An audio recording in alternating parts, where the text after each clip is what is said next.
Audio Edition e Kaki Books apresentam Eu Me Lembro, um relato poético da saga de um povo que viveu e lutou em algum lugar no passado, de Mestre de Rose.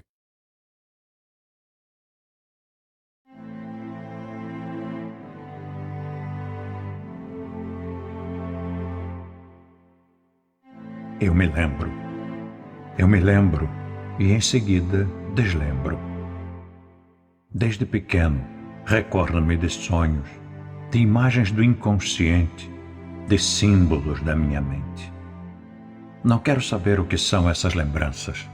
Não quero saber, porque todas as vezes em que interrompi o livre fluxo das recordações, para questioná-las com a causticidade da lógica, elas foram podadas e não prosseguiram.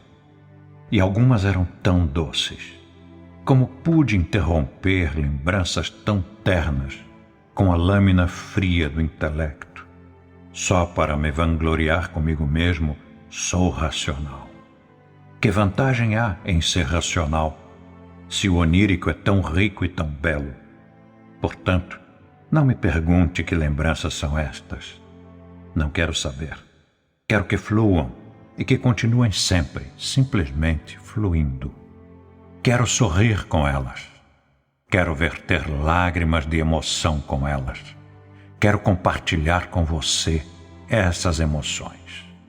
Venha comigo viajar pelo passado, ou pelo futuro, ou por alguma dimensão subjetiva na qual poderemos nos esquecer do mundo como ele é hoje e da objetividade do concreto e do ângulo reto. Venha, vamos viajar pelas minhas memórias. Quem sabe se, ouvindo estas recordações, você não se recordará também.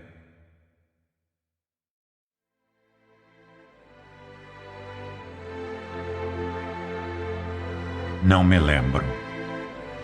Não me lembro dos nomes, nem do meu, nem dos meus pais, nem do nome de ninguém.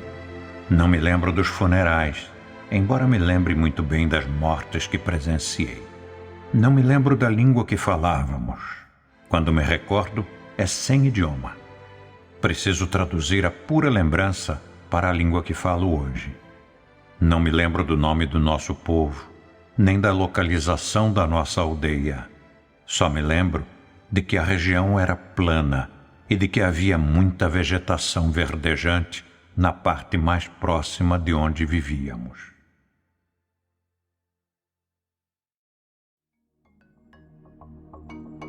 As manhãs da minha infância. Lembro-me de uma linda manhã de sol em que os campos floridos ondulavam com a brisa fresca. Eu devia ter uns 4 anos de idade e minha mãe me ensinava como caminhar na trilha de terra, evitando pisar sobre as folhas secas, para não ferir alguma serpente que estivesse dormindo e não percebesse nossa aproximação, dizia ela.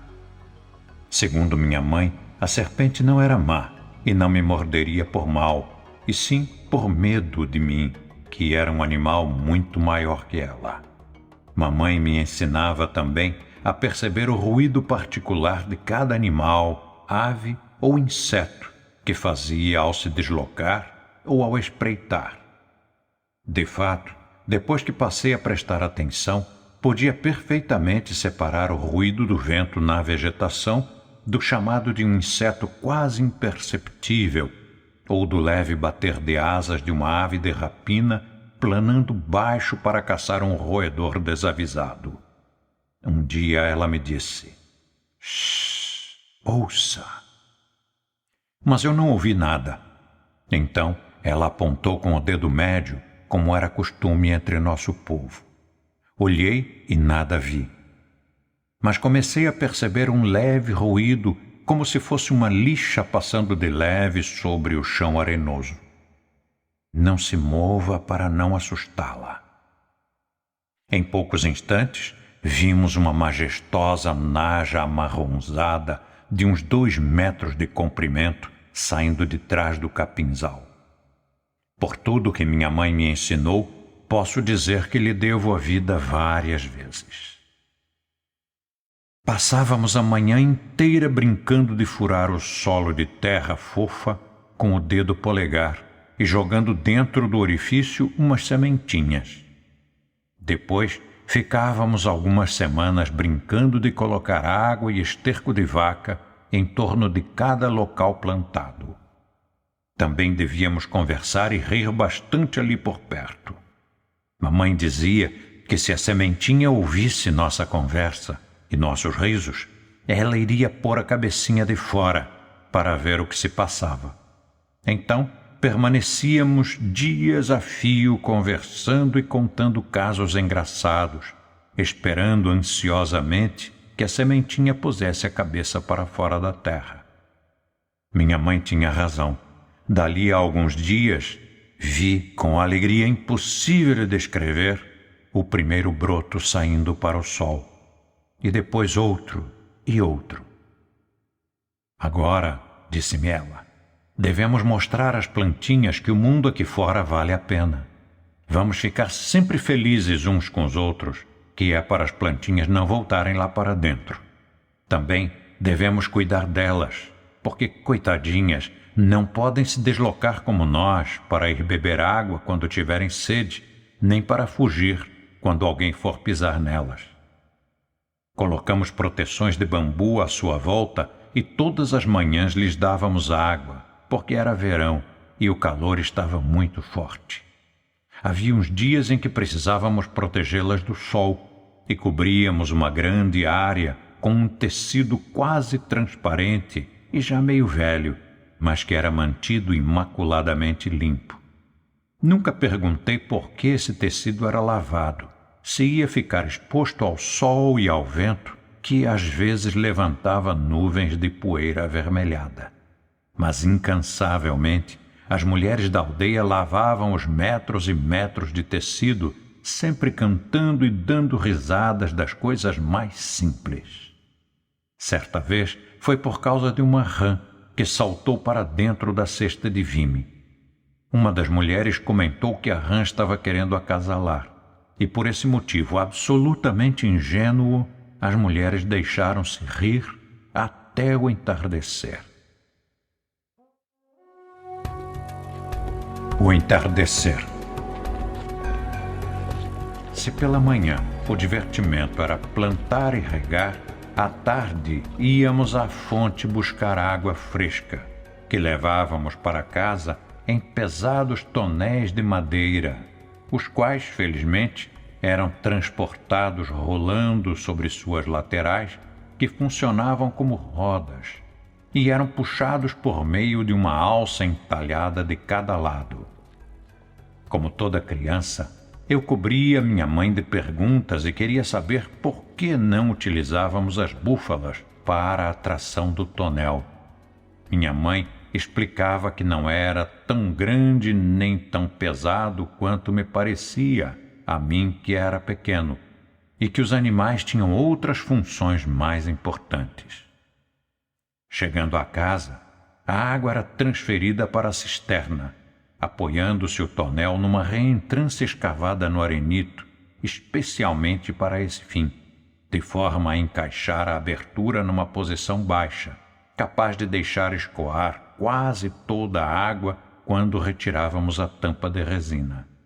Depois, era só dar mais um sacolejão, com o tonel já bem mais leve, e o restante do líquido escorria para fora.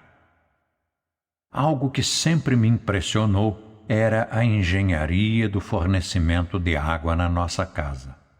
Na cidade, dispunham de canais que conduziam pequenas quantidades de água, suficientes, porém, para as necessidades de todos. Nós vivíamos fora da cidade e precisávamos nos prevenir, pois contávamos só conosco. A cisterna foi escavada no arenito, mais macio do que a rocha, mas suficientemente resistente para suster o precioso elemento. As paredes internas eram revestidas de uma seiva retirada das árvores próximas, a qual, depois de seca, ficava impermeável e aromatizava a água. O reservatório me parecia enorme e precisávamos de muitas viagens diárias para enchê-lo e mantê-lo assim, durante todo o período em que a nascente fornecia água. Depois vinha a estiagem e passávamos meses sem chuva, utilizando somente o que tivéssemos conseguido estocar. Cada casa possuía sua cisterna, umas maiores, outras menores. Algumas eram beneficiadas pela topografia do terreno, como era o caso da nossa. O caminho conduzia até a abertura superior. Pelo outro lado, havia uma abertura embaixo, com um engenhoso sistema de regulagem que só permitia a saída do suficiente para manter cheia uma cuba de pedra, onde íamos buscar as quantidades necessárias para lavar-nos ou para beber e cozinhar. Algumas vezes ocorriam vazamentos e faltava suprimento de água para alguma das famílias da aldeia. Então, os vizinhos se cotizavam e cada um dividia sua água na medida do possível. Sempre deu para todos. Como as funções eram alternadas, quando não precisávamos buscar água, íamos trazer as cabras e os búfalos para guardá-los perto da choupana. O pôr do sol. Quando o sol se punha, todos parávamos o que estivéssemos fazendo e ficávamos em pequenos agrupamentos observando o crepúsculo. As famílias se reuniam, as crianças se encarapitavam nos ombros dos mais velhos ou no colo dos pais. Os casais se acolhiam e acariciavam. Essa era a hora de fazer as pazes, se alguém ainda estava ressentido com alguma coisa. Era também a hora de recitar poesias, quase sempre compostas de improviso, ali mesmo. Sempre foi muito fácil para o nosso povo compor poemas de amor ao pôr do sol, pois os rostos ficavam docemente iluminados pelo alaranjado do sol poente. Não tínhamos noção do que era aquele disco luminoso no céu, mas sabíamos que era lindo e que devíamos a ele a nossa vida, a luz que nos iluminava, o calor que nos aquecia no inverno. Não imaginávamos que fosse alguma divindade, e sim um fenômeno natural, como o raio, o trovão, a chuva, e o reverenciávamos com um grande respeito e afeto. A religião. Mercadores e outros viajantes vindos de terras distantes, passando pela nossa região, comentavam que éramos um povo estranho por nossa forma de ser, e mais ainda pela nossa religião. Eu não achava nosso povo nada estranho. Estranhos eram os outros, que tinham o semblante contraído, carregavam pesados símbolos religiosos e eram obrigados a fazer rituais e oferendas a deuses que eles nunca haviam visto, mas juravam que existiam. Eles achavam curioso que não tivéssemos templos e que reverenciássemos as forças da natureza. A estas não as chamávamos de deuses. Simplesmente prestávamos reverência ao sol, que nos iluminava e aquecia, às árvores, que nos proporcionavam alimento, sombra e madeira para construir nossas casas, aos rios, que possibilitavam a vida de todos os vegetais e animais. Não precisávamos de símbolos para adorá-los, pois a natureza estava à nossa volta. Se queríamos reverenciar o sol, não precisávamos de um símbolo solar. Bastava voltarmos-nos para ele, que estava ali todos os dias. À noite, a lua e o céu estrelado eram por si sós um magnífico templo abobadado sobre as nossas cabeças, a influenciar nossas colheitas, a gestação. Esperamos que você tenha gostado desta prévia. Para continuar ouvindo este audiolivro no Google Play Livros, use o link na descrição do vídeo.